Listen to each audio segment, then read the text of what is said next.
נותן עצות. והעיקר לא לפחד כלל. בני אדם נוטים לפחד מפני הבלתי נודע. לא יודעים מה יקרה, מה אני עושה. פוחדים מכישלון ולפעמים פוחדים אפילו מההצלחה. כבר ידוע בשם רבי נחמן מברסלב שכל העולם כולו, אלחנן, גשר צר מאוד, והעיקר לא לפחד כלל. שים לב, שימו לב. מה למדנו פה סיסו? איך אני תעשה את זה? הקשרתי מה אמרתי? הבן אדם נוטה לפחוד מהבלתי נודע. למה? אולי אני אכשל. אולי אני לא אצליח. ואם אני אצליח, אולי אני אפול. ואם אני אתחתן, אולי אני אתגרש. ואם אני אהיה עשיר ומצליחן גדול, אולי הנפילה שלי תהיה יותר כואבת, עדיף להישאר פה. הוא עוד לא מתחיל לנוע, הוא כבר במחשבה שלו גומר את עצמו, מחליש את עצמו, משבית את עצמו. עוד נתחיל כלום. בוא נעשה טיסה לחו"ל. פוחד. ממה אתה פוחד? לא יודע אם המטוס ייפול, אם יקרה לי משהו, ואם הפחד משתק אותך, מדביק אותך לאדמה, אתה לא זז מטר. ככה אתה נשאר תקוע בחיים, לא מצליח בחיים, לא כלום, לא קשור עכשיו מבחינת בן אדם מאמין. לא קשור בן אדם מאמין, מבחינה הגיונית, הפחד משתק אותך. כל אשר יגורתי, בא לי. איוב, כל מה שאתה מפחד ממנו, אתה מושך על עצמך. אתה אומר לילד שלך, לא, את תיפלי, מה קורה? נופלת. עכשיו, מי שתה לילד את המחשבה הזאת? אתה אבא שלה, אתה אומר לה, לא, את תיפלי, מה היא שומעת? את תיפלי, תיפול. זו משוואה פשוטה. התת מודע קולטת. עכשיו, התת מודע הוא כמו ילד קטן. איך אתה? סבבה אחי, סוחבים. מה התת מודע שומע? סוחבים. איך החיים? סוחבים. איך הכסף? סבבה. מה השאיפה שלך בחיים? שאתה מרוויח 7,000 שקל? וואו, 10, משימת הודיה.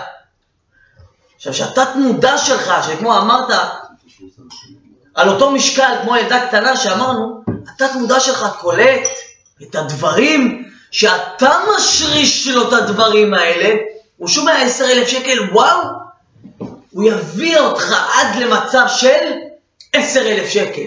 אבל זה מה שאלוקים גזר. זה לא מה שאלוקים גזר, שאתה גזרת על עצמך, אל תאשים את אלוקים. אברהם אבינו היה עשיר. יצחק אבינו היה עשיר. איך הרב... תנאים היו עשירים. שלמה המלך. העשירות זה דבר טוב.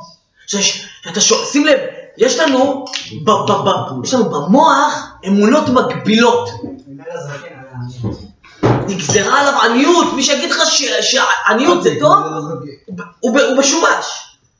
מי שיגיד לך שעניות זה טוב, עניות זה לא טוב, עניות זה רע, זה עונש. גם מבחינה רוחנית, גם מבחינה גשמית.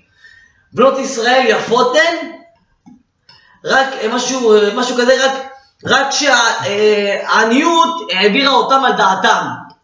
אם אני אומר את הפסוק נכון. העניות מחלישה, העניות פוגעת בנפש. לכן, הכסף זה נקרא דמים. הדם זה הנפש. אתה רוצה לחזק את הנפש שלך? תהיה לך כסף, תהיה עשיר. הזבל, על יצחק אבינו נאמר, שכחתי עם יצחק אבינו.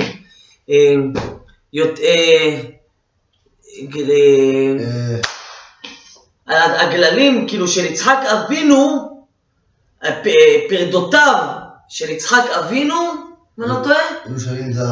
לא, יותר מעושרו ואוצרו של אבימלך, הזבל, הכללים של יצחק אבינו, יותר מהעושר של המלך. אתה מבין מה זה? הוא היה עשיר. כמה מלא אומרים לכם? העיקר הבריאות. אתה יודע מה ההבדל בבן אדם שיש לו כסף והוא לא בריא למי שאין לו כסף והוא לא בריא?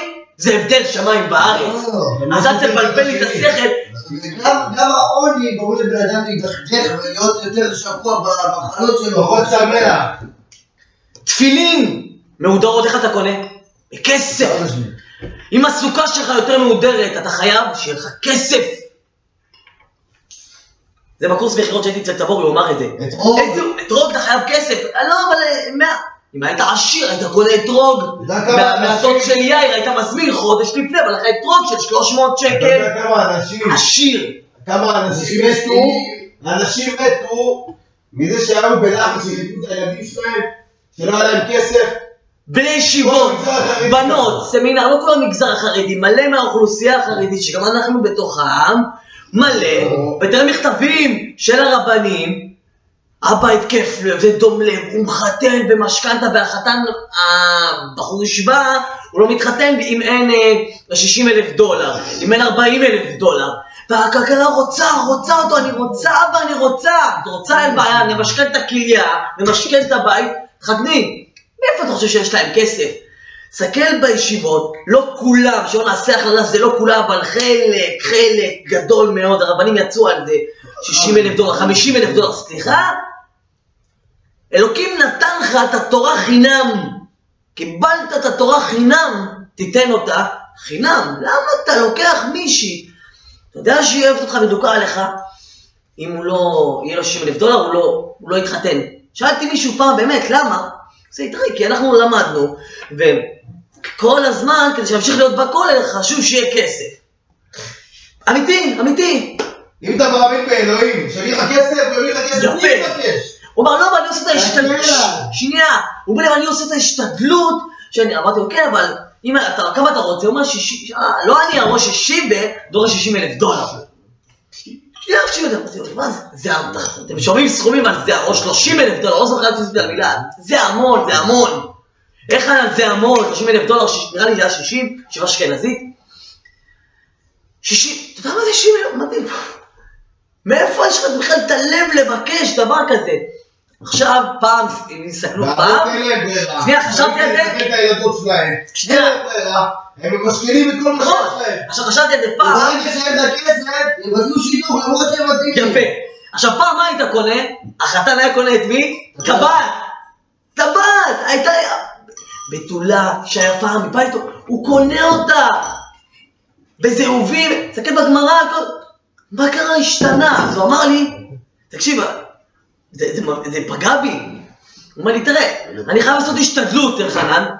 השתדלות שיהיה לנו זה, עשה לו רגע. אם עכשיו אני מביא לך מישהי, נגיד, זה היה 60 ב$40,000. אבל טובה, יפת תואר, יפת מראה, נראית שמיים, אתה מתחתן איתה? אני מעדיף שלא. שואל אותך שאלה, תענה לי כן או לא. פשוט מאוד, אתה רוצה 60, הקלה טובה עוזר בין לך 40. זאת אומרת, תגיד לי מה אתה האמת. מה אמר לי? 40 מתחתן. לא, אמר לי 60. למה ראשיבה אמר? ראשיבה אמר 40. 40? אחי, זה סחר בנשים. זה סחר, לא יודע, עכשיו סחר. עכשיו תקשיב, אמרתי לו, רגע. למה? תקשיב, אני למדתי, כי הוא נחשב, הוא לא רצה להגיד על עצמו, אבל למדתי ממנו שהוא כאילו בין העילויים, סיים סדר נושים, נזיקים, למד, זה בסדר, למדת בסדר. זה סך הכל מתנה מבורא עולם, שדמרת להורים כאלה, לישיבה כזאת, אתה לא יכול להשתמש בזה כקלף מיקוח על הבחורה שאתה התחתן איתך, וכמה אנשים לא התחתנו בגלל שהם דרשו, והם התחתנו, האבא כבר חצי מת, מראה נגד בקבר, ומי שיגיד לו הוא שקרן, ואנחנו באנו בפנים ואני יודע מה זה, זה לא כולם, לא כל העם החרדי ככה, אבל זה קיים. תחשוב למי שיש 3-4 בנות. יותר! 7 בנות, בת אחת הוא מסתדר, בת שנייה נכנעת, בת שלישית הוא מת. הלכו לרבנים, הרב התקף לב, דום לב, הוא חי, הוא לא חי, הוא ממושכן, אם הוא ממשכן את עצמו, גם משכן את עצמו, לאלוקים משכן לאלוקים. עכשיו, שים לב,